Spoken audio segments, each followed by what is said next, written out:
3, 2, 1. Here we go! Welcome to ASD Market Week's YouTube series, Retail Revelations Inside the Deal. This is your all-access pass to the world of buying and selling in the retail space. We're getting candid and having real conversations on what it takes to get the deal done. This is Retail Revelations Inside the Deal. Hello and welcome to Retail Revelations Inside the Deal. I'm your host, Stephanie Baring-Haley, and today we're digging into the space of bin stores. Joining us, we've got Ben Davis, CEO of Mania. Ben, welcome to the show. Thank you for having me. Well, we're going to learn a little bit about you, but we're going to do it in an unconventional way. We're going to do rapid fire. I did not give you these questions in advance. So one word, I'm going to give you a question. You just spit out whatever's in your head so long as it's appropriate, and we'll go from there. Are you ready? Yeah, let's go. Okay, weirdest item you've ever put into a bin store?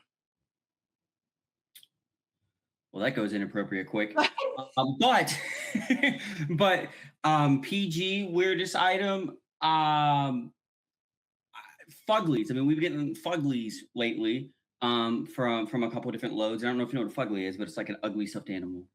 Oh God, yeah, but they sell like hotcakes.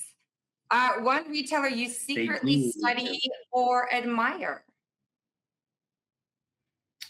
Definitely Ollie's. Ollie's all day long. Treasure hunt. Yep, I like that. Okay, if Mania had a celebrity spokesperson, who would it be?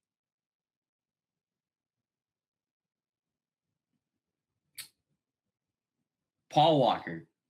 Because he used to go fast. What sells faster than you think most people would expect at your store? I would definitely probably say stationery, school supplies goes faster than what you would expect. It's because everybody needs it and nobody wants to pay high price for it. All right, last one. One product category you wish showed up more often in the loads that you purchase? Electronics. Ooh, why? Everybody wants them and they drive foot traffic through the door very quickly. Ooh, boom. Okay, so with that, thank you for participating. Ben, you own a bin store, which is not a conventional retail space to be in. So tell us the quick story of how you decided to be a bin store owner. And I know it's been growing for you, so give us the scoop. It goes way back to 2018 at this point. But the long story short, I got let go from my job October 2018. Went to the guy I was buying pallets off of because I was already selling stuff out of my garage and at local flea markets. That turned into him investing into me, opportunity of a lifetime, which then turned into opening up my very first store November of 2018. So 30 days after I got let go, literally maybe 10 minutes down the road from him because I was working for another liquidator. That turned into opening up our second location in Johnstown. Then that turned into pretty much moving that store across the street to a grade A shopping center, to a space that's like 5 times bigger. And then we just opened up our third location last year, which is our biggest one yet. So that's the rapid fire 30-second answer of how I got started into this, but there's a whole backstory to it. Well, you know what I think that the audience appreciates is that so many people within this space, the best gift was when they got let go from a company, like especially like a corporate space, and they had the opportunity to find their inner entrepreneur and take their learnings and just dive into something that they were interested in. So I think that it goes a long way. Were you nervous when you made the decision to go this direction? Oh yeah, 100%. It was very nervous because there was days where we would open the door and we'd make $0. And those days were very disheartening, right? You're like, okay. And then you're 10 minutes away from the place you just got fired from that's established, everything like that. So you're competing against someone who's already established in the market. You're competing against national retailers because, within a 3-minute drive, we had probably 4 different national retailers that all do the same thing. So you're sitting there and you're just, it's nerve-wracking when you first open because you're going to have those $0 days or those $50 days or those days that are just like, ooh, is this worth the effort? Am I going to make it? Am I not? But then on the flip side of that, you do have the days where you're like, yeah, this is great. This is great. So nerves going into it, 100% crazy. It's interesting because I think that's when most people quit, right? Those days that they get the $0, but it's those that reassess everything and say, okay, well, let's look at the competitive landscape and see what the other retailers are doing. How can I be different and unique? And the last time you and I spoke, you were talking about how you envision Bin Mania as a retail store that encompasses just core basic items that really drive success. So tell us how you've built the store to be more of a space that looks like a retailer space. So when you go into most bin stores, right, you see just bins filled with a whole bunch of stuff, and sometimes it looks really nice, and sometimes it just looks like it's filled with trash, right? One thing I didn't want Bin Mania to do is to have that same here today, gone tomorrow, or tomorrow feeling, right? I wanted it to be something where someone would feel comfortable spending $700 at one time with us, right? And buying that, $700 grill or whatever from our store.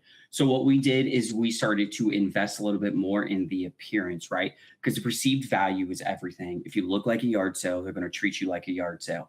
So you don't want that perceived value like that, right? So we started doing nice gondola shelvings. We started making sure that the atmosphere is live and happy at all times. So when you walk into our store, music is correlated between all three stores. So that way you get the same vibe every time you walk into the stores.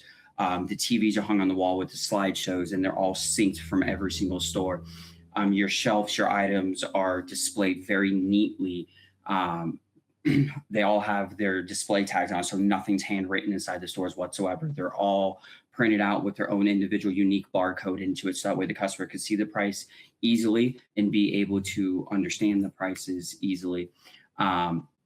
We also have branding throughout the whole entire store. So like in our Heath locations, for example, all the shelves say Bin Mania on them. We even have a spinning logo at the front that says Bin Mania. So just little added touches that really bring in that whole, this is a store that can really be here tomorrow and has a brand identity behind it. Well, you forgot about the music part. So that big music part where you train your customers to get really excited and they can't go peeking in the bin yet. That was an interesting thing that you talked to me about too. So give us a little light on that anticipation and that treasure hunt and how you use music and feelings to get your consumers like just utterly excited about the exposure to going into it. Yeah. So what's really cool that we do different that a lot of people don't do. Actually, I don't know anybody else who does it just yet. But we created a video that when you go into the store, it all of a sudden has like live, like club music almost. And we put in 1200-watt subwoofers in the ceiling, 32 speakers throughout on our newest location with two 75-inch TVs at these two 75-inch TVs in front of them and one 70-inch TV behind them. That's behind our cash register. And when they come in, they line up on those two aisleways. They line up in two aisleways. They already have their shopping carts. They already have their bags, right? This video, though, goes into the rules of the store because we had to figure out a ways, how do we get the rules, out there to everybody, but not give it a negative tone, right? Because asking someone to walk, don't run, doesn't have to be negative. So we created a video that's just hyping you up the whole time. Then you hear these rules, and then all of a sudden it starts to count down. And it's like 5, 4, 3, 2, 1. And then it just yells, dig. And then at the same time, you have the employees cheering you on to do the dig, right? They're counting down with you. And then right after that, it goes right back into hype club music for about a minute and 30 seconds. And then it fades into the normal store music and switches back to the slideshows at that point. But that gives them the opportunity to just be like, oh, what's inside these bins? What am I looking at in front of me and how I'm going to be the first one? It also creates the treasure hunt to be a little bit more fair because now I have the two lines, right? The first person in line doesn't have the advantage against the last person in line because the last person is no longer waiting for everybody to try to grab a cart in front of them or a bag in front of them or any of that. Everybody already has their cart. Everybody already has their bag. And when it says dig, everybody just walks in an orderly fashion to the bins and starts digging. And that video just creates that hype, right? Because with the subwoofers in the ceiling, they not only see it, hear it, but they also feel it. And the feeling is what really brings that extra sense there. It's like, ooh, what? This is a bin store. I thought they would have a megaphone just yelling at us outside in line. No. You're seeing more. You're feeling more. And you're getting that excitement just so much farther up. And that excitement, because let's face it, excitement sells. And that's what we want, is that excitement. So true. So you have to be honest on this one. Does anyone get too energetic? Has there been any fights or anything like that of them going to the bins, or is the music really good way of saying, "Hey, you best behave, or you're going to be outside real quick"? Cross my fingers, knock on wood. No fights to this day ever in Bin Mania. It's been close. It's been very close, but there hasn't been yet. Mainly because we do a lot of things to try to tamper down the fights, right? So one thing that creates a lot of fights in bin stores is, let's say you have a 70-inch TV in the bins, right? Or you have an espresso machine, $100, right? Biggest problem you have is when two customers grab that at once. Then it's like, well, who gets it? And then your employee is like, well, Joe Bob gets it. And then they just, yeah. So we started this thing, and you'll see on our Facebook pretty well, is we attach every one of the bigger items that can't be hidden properly to a star. That star has a number written on it. That number then links directly to that item. So it's not like, hey, once you get the star, you need to come up because it's first come, first serve. No, it's like, hey, number 3 is linked with this Nespresso. When you bring number 3 up, you get the choice whether or not to buy that Nespresso for the $11, our starting day price, or we can just throw it back in the bin. It's not a big deal because the star is so little that it's going to be impossible for 2 people to grab it at once, right? So it creates the hunt a little bit more, because now they have to hunt for that star more. And yes, they are the same color as the bin, so it makes it just a little bit harder. But they do have to hunt a little bit more for that item, and it also brings down that chance of the fights and stuff like that, because they're not grabbing the same item at once. They're not ripping things out of people's hands. They're just looking for the star. And we even take it a little bit farther. We do fun things with the stars too. Like we do a $25 gift card if you find a certain star that's linked to it. So there's a lot of fun things that the stars can also bring to your store that just throwing in a 75-inch TV doesn't. Well, what I like and I think I appreciate is that you're very transparent with your customers. And that's what you said earlier on. And I think right now, more than ever, just the way that the environment's going, everyone's relooking at costs and what they put their money into. So in terms of like your signage and everything being super clear, I go to so many stores that are local over here. I don't know how much is this, the sticker's missing. And like, I want it, but I don't know what it is. And I don't want to ask because I'm embarrassed and I don't want to get the price check and all that kind of stuff. So the signage and everything goes a long way, but so does, and you just touched on this, experience and creating loyalty programs and just making sure that your customers know that you've got their back, you have the best pricing, and that they're going to have a great time shopping to you. So they should have a repeat business schedule with you. So talk to us about the loyalty program that you offer and just those little experiences that you do to make it so unique and inviting.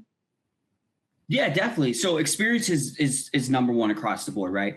Customer has a bad experience, they're never going to come back. But you give them a great experience at least 3 times and you got a customer for life.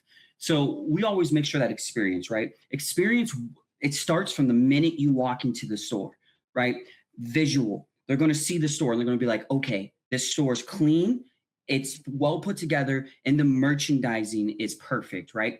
If they walk into a store and they just see it just dirty, no merchandising whatsoever, nobody looks like they care, handwritten signs everywhere, you know, you have a local radio station playing on the radio. It's like, okay, why would I go to you over the major guys? Like there's absolutely nothing driving me to you compared to them. Then you offer, like, one of the biggest things I hate to see is no return policies, right? If you have a $500 item in your display case and it doesn't work, you should 100% back that up for that customer, right? You have to have that return policies because that's the experience outside the store that a lot of people do not think about. We have to think about when they're in the store, when they're outside the store, and their time all around Bin Mania, right? So number one, they walk in, they need to see excitement. So like, let's take our Heath location, right? The first thing they see when they walk in is a display that says Bin Mania on it, the spinning logo on the floor, and they instantly hear the music. And right next to them is a claw machine with nice flashy colors, right? And they're like, ooh, this looks fun. And then the display is something that's relevant to the season, right? Like right now we have outdoor lanterns on the display. And then before that, we had Joby guns out on the display. So there's always something there that you can put in that brings the excitement, right? And then as they walk, they're going to see more neat, clean, organized shelves. They're going to see the pricing clearly displayed for them. They're going to be able to understand what they're buying. They're going to see that, hey, they have a return policy on all of these items, so that way you're not You're not losing out. It's very clear that we have return policies on all of our shelf items and not the bins, because the bin items are just sold so cheap as it is. But they keep walking, right? Then they go to the bins and they're going to see bins with a thought behind them, right?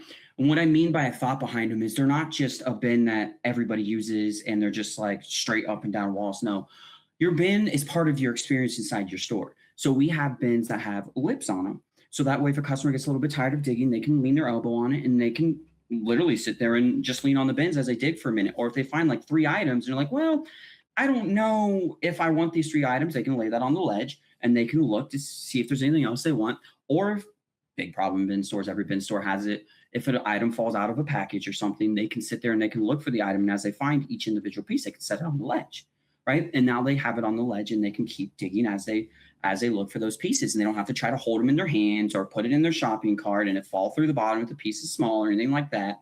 It's all right there for them. It's all right there for them. And then the absolutely number one aspect of your experience is the checkout. That is your last point of contact with your customers most of the time. So on that checkout, there's a couple things that have to happen perfectly. You have to have a smiling face when they walk up. So they need to be like, the one thing I train my customers to do is, hey, did you have a fun treasure hunt today? And they're like, yeah, I loved it. It's like, great. I'm glad to hear that.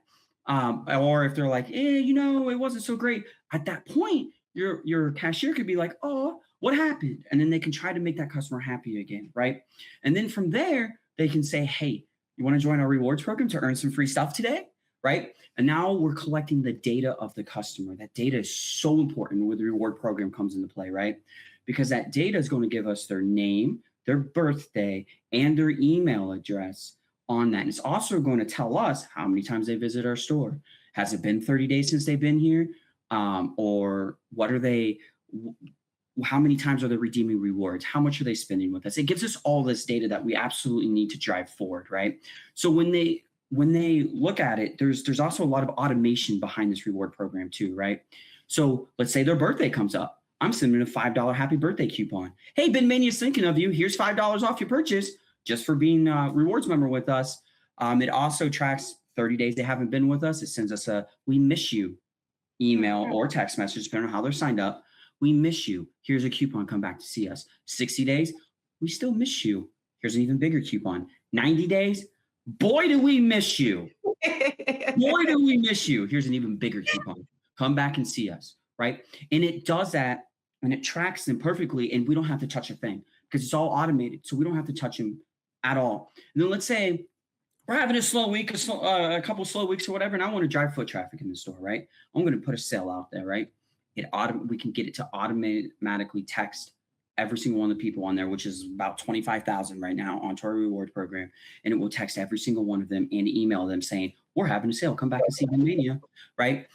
All of that builds loyalty, right? Because now every time they spend $15 or more inside of our store before tax, they get 1 point. Once they hit 6 points, they get your choice of a free bin item or bin Mania t-shirt or 15% off of any shelf items available at that time. Doesn't matter the item. They can pick whatever they want in the whole entire store, right?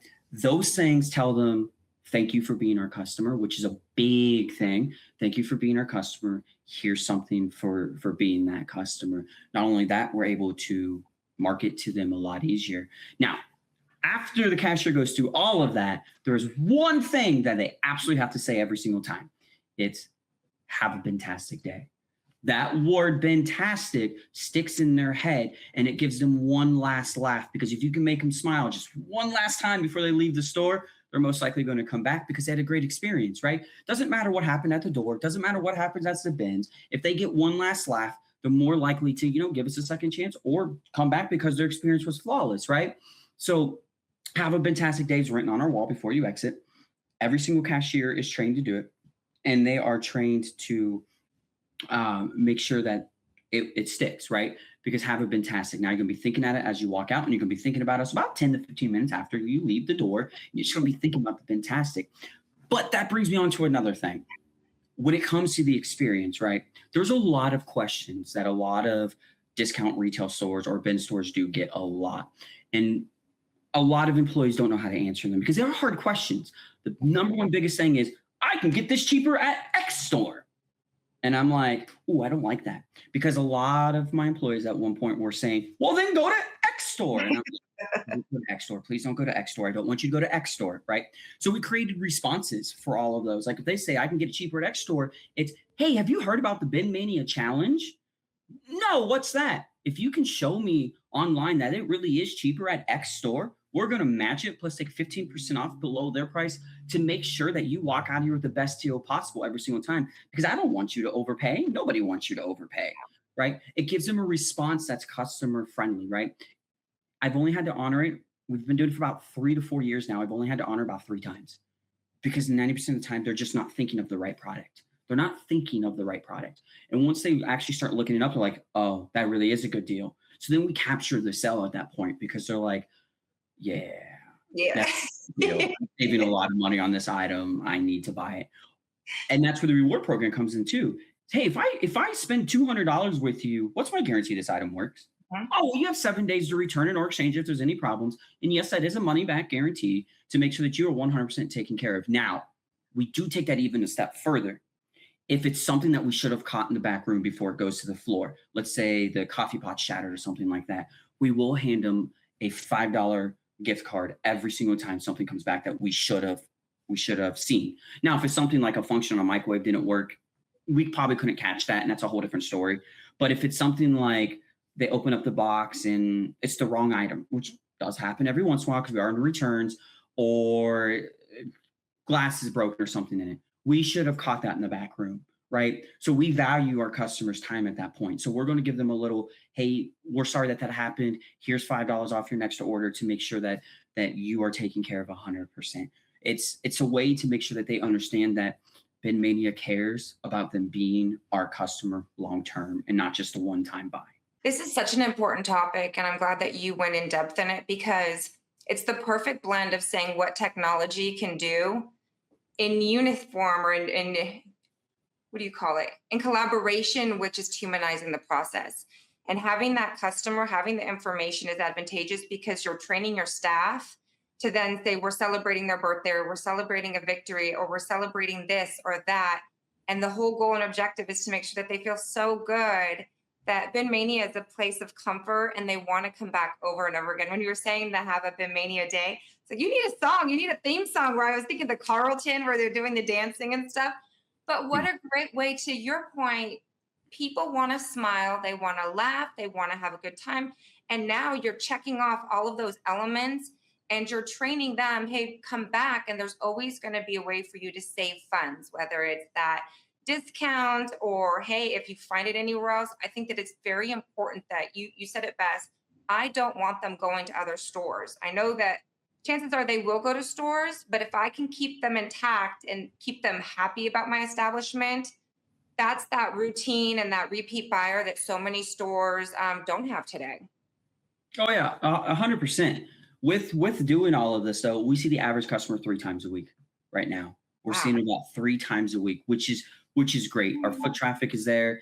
Everything is strong when it comes to that. Seeing those customers 3 times a week, and it really builds that sense of almost ownership to the customer because they absolutely love it. And they're like, dude, we're going to support you in every way we can because you treat us with the absolute most respect at the end of the day. We don't feel like just another number walking into a store. We actually feel like it because like the rewards program, it also has their name on it, right? So like when you see, hey, Joe, I seen you've been here. Last time was 3 days ago. I love that you're back so soon, Joe.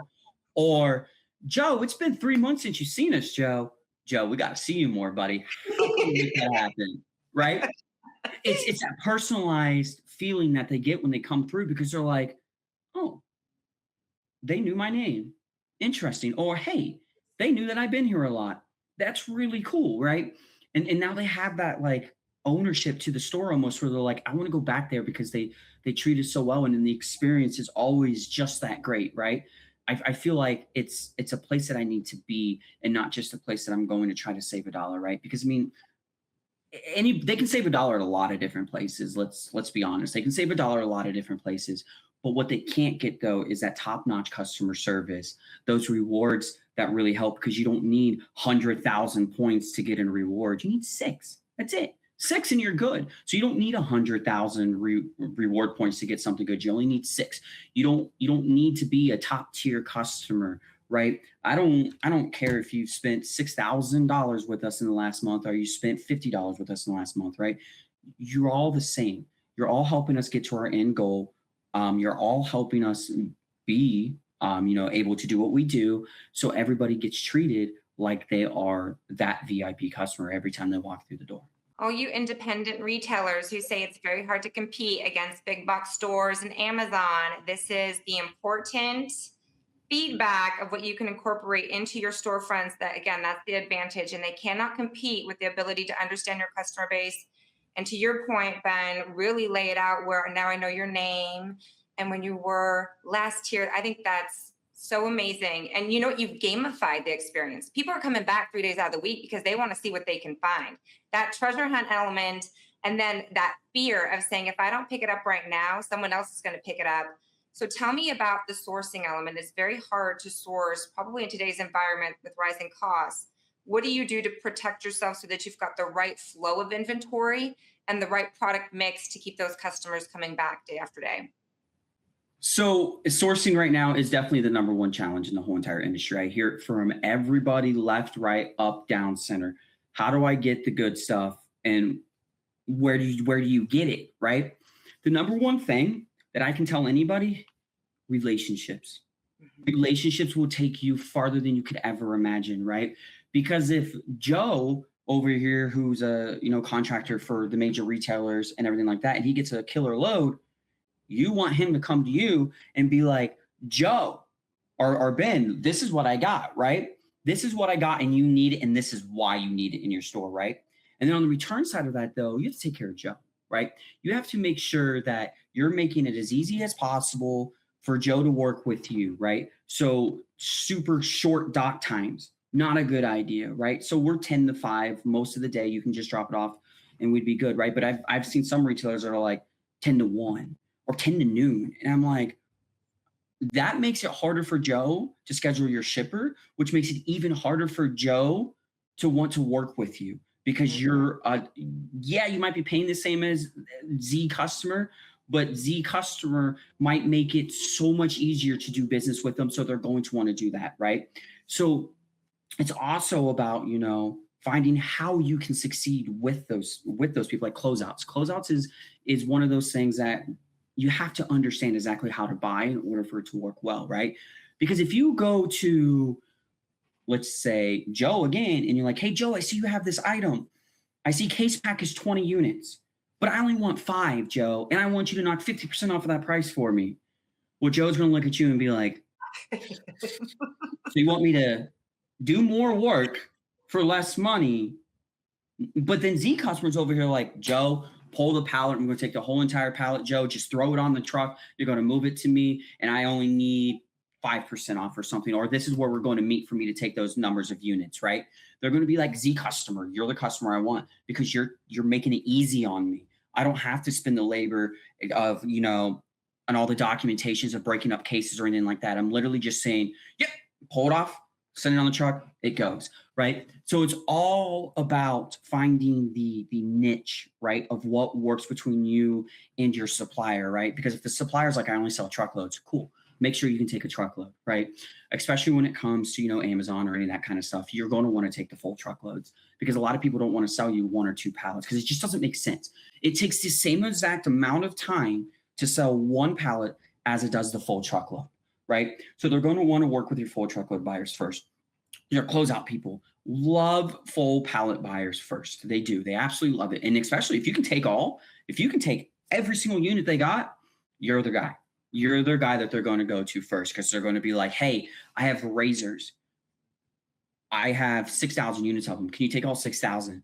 And if you can say yes to that, and you don't have to think about it. Let's say you research it for like an hour and you're like, yep, deal's good. Let's run it, right? And you have everything they need to run it. Boom, you're their guy. Especially if you can say, look, I'll send you a truck. They don't even have to mess with shipping with you. They're just like, I'm going to send you a truck. It's going to be loaded here. What's your dock times? We're going to send you a truck. I'm taking all 6,000 of those off your hands today, right? You will see that your sales reps for these closeout companies will call you twice as often, because they know that they can move the product to you quicker than if you're like, well, let me think about 2 weeks. And I know case pack is 50, but I only want 10. It's like at that point, it's like, you're taking up too much time to get this deal done. I just want to run this deal and we need to run it now, because closeouts, there's always inventory coming. There's always product moving, and you need to be the guy that they can move it to, the quickest and the fastest and the easiest. Once you get that down, you're done. And for the little independent people out there, that doesn't mean that you have to sell all 6,000 units, right? One thing that we do to help with our growth is we sell to, actually right before this podcast, I was actually working with one of our another local retailer, on a store about an hour from us, right?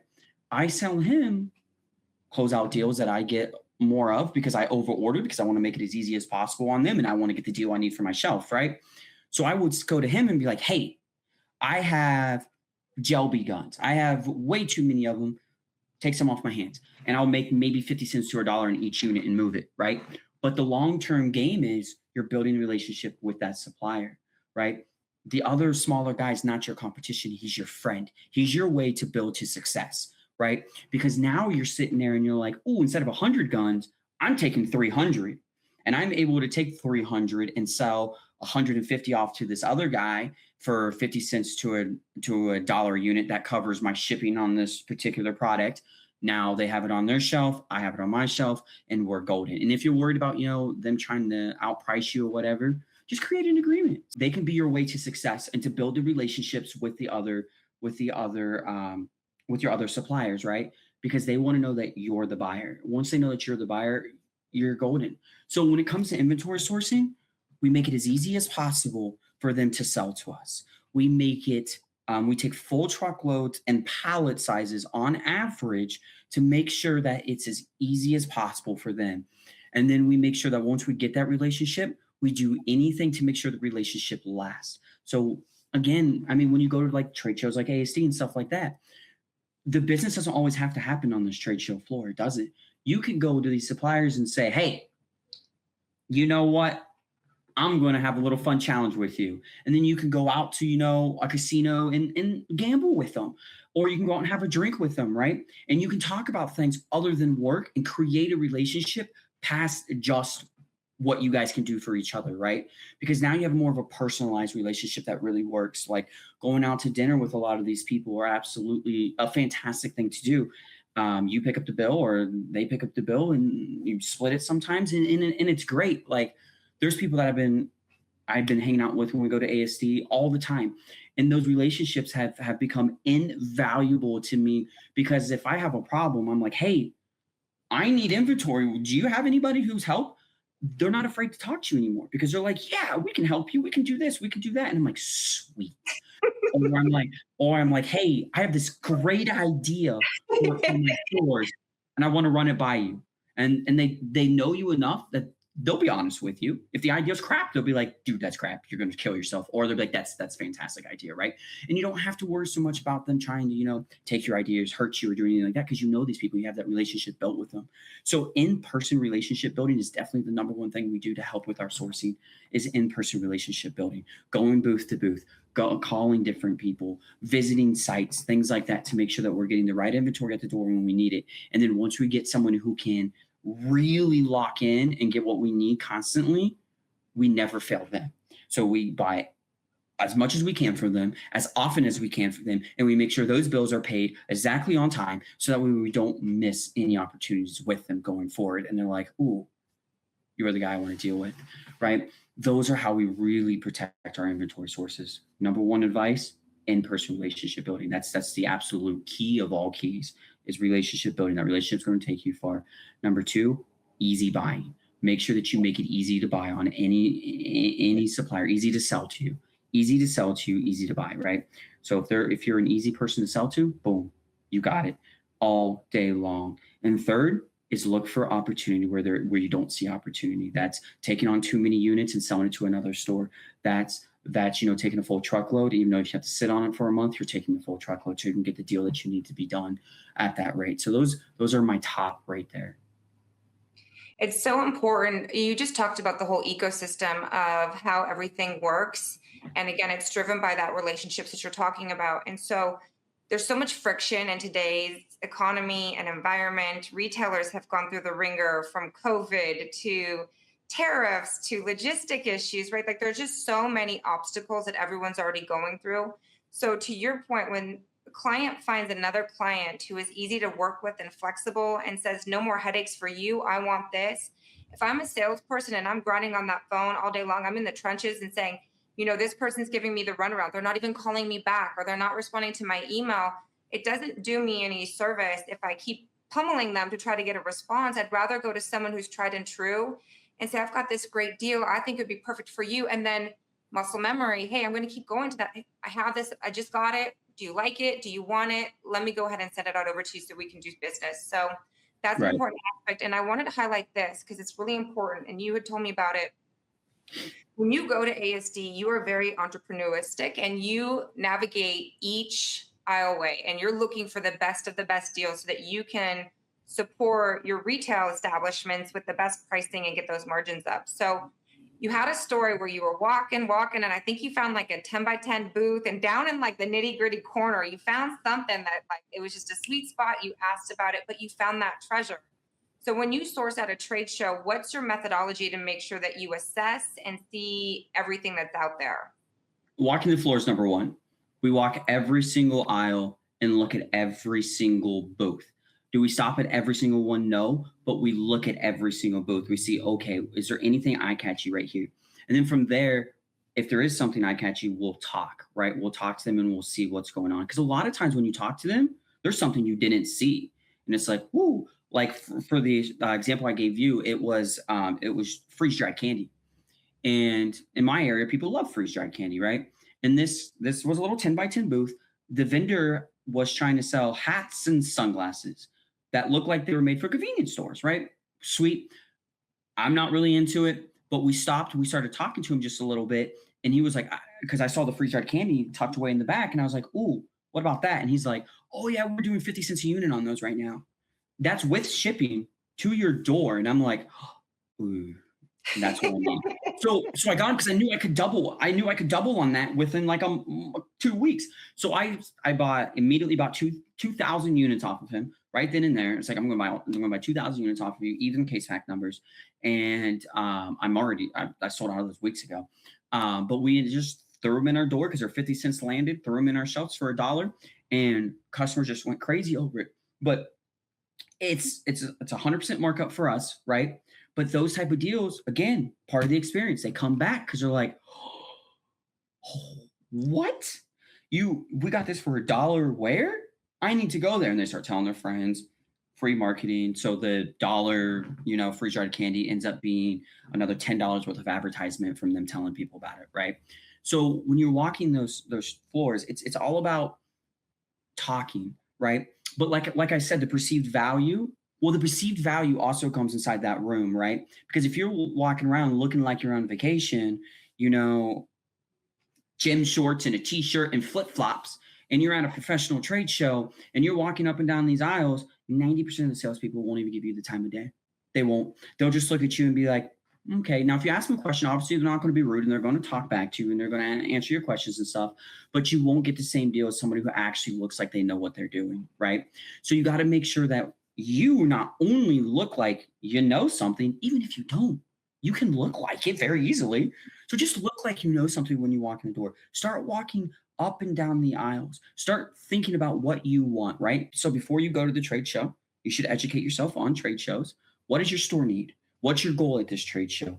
What's the language at the trade shows? Like if someone says FOB or MOQ or, all of those things, you have to be able to know what those are.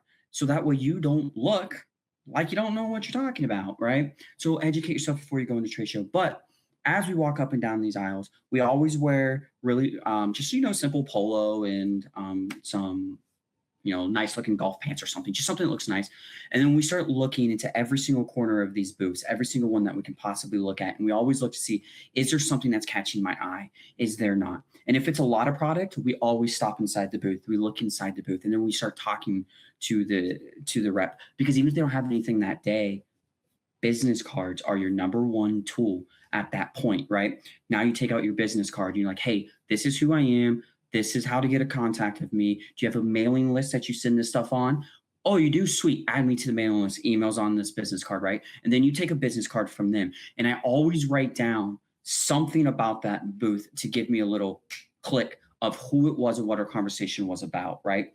If you get 150 business cards in ASD or whatever trade show you're at, it's not always necessarily a win, but the business cards open up the door to the relationship, and the relationship is the win, right? Because now you're going from shaking hands in store, you guys exchanged business cards, and now you have a follow-up situation right there, right? Either they're going to follow up with you or you're going to follow up with them, right? If you don't land a deal right there at the show, you have the follow-up situations because closeouts are always changing. Even wholesale is changing. I mean, when you look at the wholesale side of things, there's still some wholesale that's such a good margin. You can put them in a discount store and it looks like it's a closeout item, even though it's not. Very strong one, pocket knives all day long. Pocket knives. You can pick them up at the show pretty cheap. You can throw them in your store for half of what they retail for, and you're still using 100% markup on them all day long. And it's fantastic. I'm like, cool. This is fantastic. But that's what I'm saying. Like, business cards are your number one tool. You never go to a trade show without business cards. And I would say you need to at least stack 500. Vistaprint, nice and cheap. Grab it, get it done, and have them to hand out every single booth that you can. It doesn't matter. And then you need to walk every single booth. Because one thing I didn't mention to you that I actually found out at the show was I was always looking for how to brand my thank you bags, the takeout bags, right? And I could never find them where they're actually cost effective because we were just buying them from, Sam's Club for $20 a box and calling it a day, right? But I'm like, dude, if I can get Ben Mania on this, where can I get Ben Mania on this? How can I get Ben Mania on this? Well, walking the floor of ASD, boom, I found a vendor of them, and I was like, sweet. And it was actually cheaper than buying a box from Sam's Club. You had to buy 6,000 bags at a time, but that's no problem for us. So I was like, walking the aisles got me another win. And the branding side of things, right? And the marketing side of things. So not only do we buy from them, but we also bought reusable bags too from another vendor at ASD. We were like, we wanted reusable bags, but they were always so expensive, $2 or $3 a bag. $2 or $3 were out. But again, we're walking the floor and we just see a guy with bags and we start talking to him. And he's like, yeah, I can get you these for 80 cents a bag for reusable bags, full color print, all around everything. And I'm like, because those now turn into a marketing tool, right? Once they come in, because they are being imported. So it does take a while to get them. But once they come in, we're going to do a day where every bag comes out as reusable bags. We're going to hand them to everybody in our lines. Because every time they open up the closet now, they're going to see Ben Mania right in front of their face every single time. So it's a marketing tool.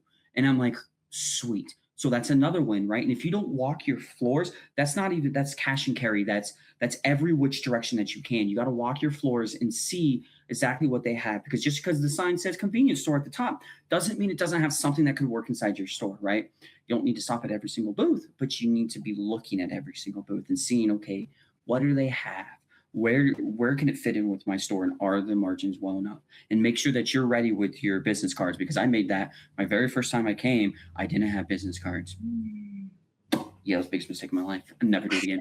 I didn't have business cards. So I'm like handwriting down my information. And the whole time I'm doing it, I'm like, this is too much work. This is too much. Now, lesson learned, Ben. Lesson learned. And we do have the mobile app and other things, but there's something about that old school having that card. It goes a long way, especially with the demographic that's at ASD. But all this to say, the one element that you're really good at, you always have the customer's mind set first. You know what product will be appealing to them. You know how their psychological well-being is, how they're going to feel about seeing this bag and how it's going to inspire them to come back.